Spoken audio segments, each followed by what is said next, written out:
ദൈവനാമത്തിന് മഹത്വം. എന്നെ കേൾക്കുന്ന എല്ലാ പ്രിയപ്പെട്ടവർക്കും ക്രിസ്തീയ സ്നേഹവന്ദനം. ചെറിയൊരു ചിന്ത നിങ്ങളുമായിട്ട് പങ്കുവെക്കുവാനായിട്ട് ഞാൻ ആഗ്രഹിക്കുകയാണ്. നമുക്കറിയാം, തിരുവചനം പറയുന്നു, പിശാചിൻ്റെ തന്ത്രങ്ങളെ അറിയാത്തവരല്ലല്ലോ.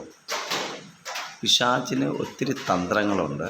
നമുക്കറിയാം, അവൻ്റെ തന്ത്രങ്ങൾ നമ്മെ തകർക്കുക, നമ്മെ മുടിക്കുക, നമ്മെ നശിപ്പിക്കുക, നമ്മെ ഇല്ലായ്മ ചെയ്യുക എന്നുള്ളതാണ് അവൻ്റെ തന്ത്രം എന്ന് പറയുന്നത്. അവൻ്റെ തന്ത്രവുമായിട്ടാണ് ശരിക്കും ഹവ്വയുടെ അടുക്കിലേക്ക് കടന്നു പോകുന്നത്. അവൻ്റെ തന്ത്രം അവൻ ഉപയോഗിച്ച് ഹവ്വയെ തൻ്റെ വശത്താക്കുന്നതായിട്ട് നമുക്ക് കാണുവാൻ കഴിയും. കർത്താവ് പറഞ്ഞ വാക്കുകളിൽ നിന്ന് അവരെ തെറ്റിച്ചു കളയുന്നതായിട്ട് കാണുവാൻ കഴിയും. എന്താ കർത്താവ് പറഞ്ഞ വാക്ക്? നിങ്ങൾ തോട്ടത്തിലെ നന്മ തിന്മകളെക്കുറിച്ചുള്ള അറിവിൻ്റെ വൃക്ഷഫലം നിങ്ങൾ തിന്നരുത് എന്ന് ദൈവം അവരോട് പറഞ്ഞിരുന്നു. ആദാമിനോടും ഹവ്വയോടും പറഞ്ഞിരുന്നു. എന്നാൽ ഹവ്വയോട് ഈ പിശാച് സംസാരിച്ചപ്പോൾ, ഈ സാത്താൻ സംസാരിച്ചപ്പോൾ അവിടെ ഹൃദയം ആകർഷിക്കപ്പെട്ടു. അവിടെ നോക്കണമേ, അവൻ പറയുന്ന വാക്കുകളെല്ലാം സത്യസന്ധമായ വാക്ക്.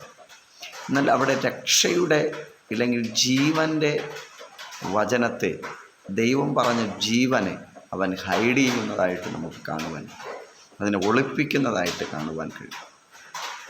ഇപ്പോഴും പിശാചിൻ്റെ ദൂതുകൾ, പിശാച് പറയുന്ന കാര്യങ്ങൾ അവൻ രക്ഷയെ ഹൈഡ് ചെയ്യും.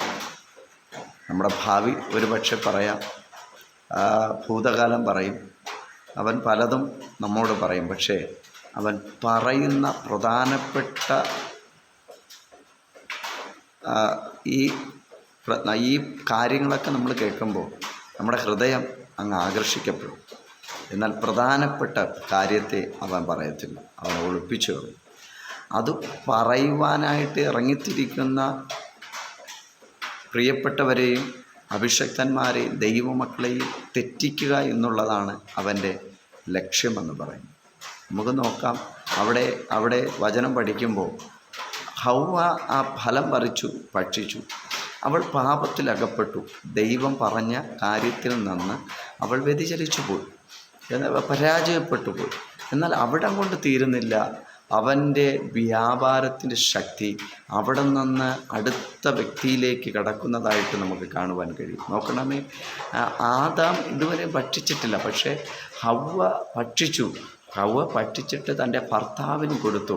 അവനും അത് മറിച്ചൊരു ചോദ്യം ചോദിക്കാതെ വാങ്ങി ഭക്ഷിക്കുന്നതായിട്ട് കാണുവാൻ കഴിയും. നോക്കണമേ, ആ ഒരു വ്യക്തിയിൽ നിന്ന് അടുത്ത വ്യക്തിയിലേക്ക് പാപം സ്പ്രെഡ് ചെയ്യുന്നതായിട്ട് നമുക്ക് കാണുവാൻ കഴിയും.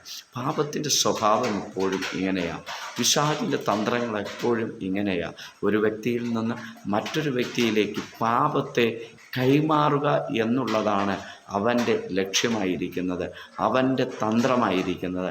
അങ്ങനെയെങ്കിൽ നമ്മുടെ രക്ഷിതാവിനെ കണ്ട് നമ്മൾ ദൈവത്തിൻ്റെ നിത്യജീവനെ പകരുന്നവരായി മാറണം. പരിശുദ്ധാത്മാവിൽ നമ്മൾ പൂർണ്ണരായി മാറണം. അപ്പോസ്തലനായ പൗലോസിനെക്കുറിച്ച് പഠിക്കുമ്പോൾ അപ്പോസ്തല പ്രവൃത്തികളുടെ 16-ാം അധ്യായം 16-ാം വാക്യത്തിലേക്കൊക്കെ കടന്നു വരുമ്പോൾ അവിടെ വെളിച്ചപ്പാടത്തിയായ ഒരു സ്ത്രീയെ കാണുവാൻ കഴിയും.